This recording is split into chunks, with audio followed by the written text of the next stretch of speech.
since you beat them? What are you going to do to beat them this week? You know, we're going to have to. We're not going to. You know, Florida's a great team, and they do one of the things that is the hardest thing to do in sports, and that's to play at a very, very high level consistently for many years. So they are a team that's very physical. Their #1 recruiting class that they had 4 years ago are now all seniors. They start, I think, 4 seniors on their team. So, you know, right away we're under the 8 ball. They have more experience than we do. They've had players that have played 100 to 110 matches in their career. Most of my team has played 18 matches, 20 matches in their entire career. So, you know, it's not so much about you know, that person for person, we're just going to go up there and beat them. It's going to be about us grinding out every point. And the way we beat them at their place was we were able, it was a great volleyball match, and Florida played very well, and we played very well, and it was one of those matches that it's kind of sad somebody had to lose because, you know, both teams played at a very high level, I thought. But it's going to come down to, you know, grinding out every point, and that's what our team's really, really good at. And if we can continue to just grind and not worry about what happened, we get on the next point pretty quickly. This team does.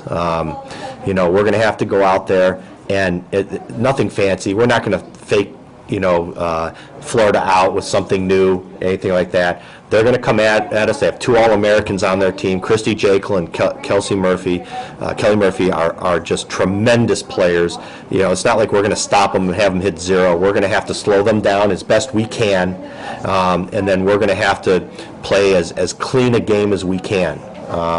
You know, we can't give them anything. They're a very, very tough serving team, very tough serving. They're very physical.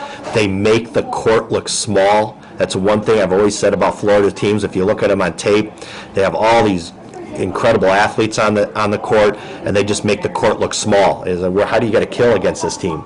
So, you know, one thing I was really excited about was we ball controlled very well, we served very well, and our players played fearlessly. And that's something that's really hard for players to do against a team that wins all the time, is play fearlessly. And that's another word that I use to describe this team, is that they're fearless. They don't care who they're playing. We played Illinois. Illinois got 2 All-Americans on their team. They're 2 outside, and we went at them and just, you know, played as hard as we could, and then looked up at the scoreboard after and realized, hey, you know, we lost that one, and did the same thing against Florida. Looked up at the scoreboard and, oh, hey, we won. You know, and that's what's really neat about this team, is you can't really tell what the score is by looking at their faces. And somebody finally blows a whistle and says, hey, the match is done, and then they're like, oh, okay. And you know, we've been very fortunate that we've been able to walk off the court victorious. All right. Thank you very much.